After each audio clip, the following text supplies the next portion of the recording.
السلام علیکم ورحمت الله وبرکاته. ډیر د خوښۍ ځای دی چې نن تاسو سره زه د یو متمایز او یو ځانګړي کلستر د 15 ورځني کار یو لنډ جاج شریکوم. اول خو دا چې موږ د ماسترۍ او د دکتورا برنامو کلسترونه پخوا موږ دغسې نه دي نیولي. دا په خپل ذات کې یو نوی کار و. موږ د دکتورا د برنامو لپاره د کلستر پخوانی هیڅ مثال نه لرو، خصوصا د فوق لیسانس په برخه کې. حتی د ماسترۍ کومې برنامې چې جوړې شوي دي هغه د کلسترونو په چوکاټ کې نه دي جوړې شوي. دا لومړی کار دی. نو لومړی کار خامخا ستونزې لري. ستونزې به هم ستاسې لخوا نه وي، هم به زموږ د تخنیکي ملګرو لخوا نه وي. بله خبره پکې دا ده چې موږ 2 کلستره که فرضاً د یو برنامې وي، دا موږ کله هم یو ځای نه دي کېنولي. د لومړي ځل دپاره دغه نوښت تاسې وکړو. د ماسترۍ او د دکتورا برنامه یو ځای کېناسته په دې خاطر چې اساسه دا ده چې کله د لیسانس نه وروسته که یعنې د ماسترۍ فوق لیسانس برنامه جوړېږي نو د لیسانس نصاب یې باید وکتل شي. که د ډاکټرۍ هغې جوړېږي نو باید د ماسترۍ برنامه یې وکتل شي چې تداخل پکې موجود نه وي، مفردات یې سره بیل وي او داسې نورې خبرې. زموږ ناستو استادانو چې دلته حضور لري، خصوصا د دوی مشرانو چې په راس کې واقع و، د دوی وړاندیز هم همدا و چې که موږ یو ځای کینو موږ به دغه مشکل ته په لنډ وخت کې ورسېږو. د دوی وړاندیزونه ټول په ځای او نتیجه هم هغه متوقع نتیجه په لاس راغله. دویم یو څه نوښت چې زموږ تر سترګو کېږي دا د دې دپاره سب کلسټرونه و. که څه هم دا زموږ په هغه طرز العملونو کې شته چې کله کلسترونو تعداد زیاتېږي. مثلا زموږ یو کلستر د 500 نه بره تعداد لري. د دې دپاره باید موږ سب کلستر یا واړه واړه کلسترونه جوړ کړو چې هغه په خپلو ګروپونو کې کار وکړي. له نیکه مرغه دا کار تاسې په خپله وکړو او نتیجه یې هم ډېره مثبته وه، ښه نتیجه په لاس راغله.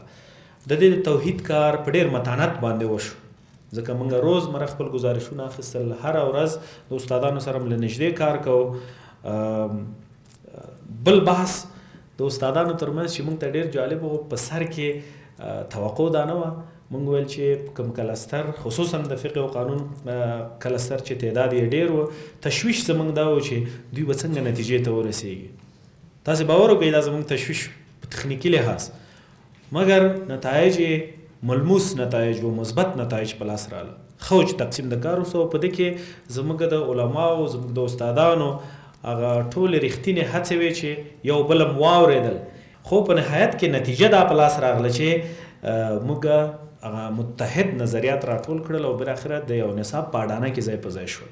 بل ځینې توافقات هم چې له وړاندې په مقررو کې تسجیل شوي نه وو، وړاندوینې په دې اړه نه وې، د فیصدیو بحثونه وو، کریډیټونه او مشترکو مضامینو مسئله وه. همدا ډول د ځینو څانګو نومونه وو چې په نومونو باندې سره توافقات وشو. د دغو توافقاتو نتایج موږ ته دا راښیي چې په لږ وخت کې دومره ډېر کار شوی دی. ځینې استادانو د میاشتې توقع وکړه، خو زه فکر کوم دا د کلونو کار دی، دا ډېر کار و. اما نوښت په دې کې دی چې دا دومره ډېر کار په لږ وخت کې څنګه وشو. دا یوازې تاسو ته سوال نه دی، دا به د وزارت رهبرۍ ته هم دا سوال وي، موږ ته هم دا سوال دی، مګر الحمدلله چې موږ نتیجې ته رسېدلي یو.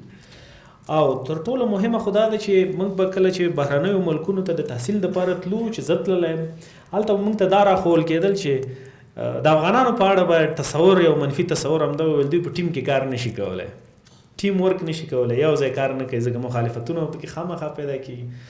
مګر دلته عملا موږ ولیدل چې ډېر ښه ټیم ورک وشو په لوړو ګروپونو کې او په لویو ګروپونو کې، او نتیجه کومه چې په لاس راغله هغه زموږ متوقع نتایج وو.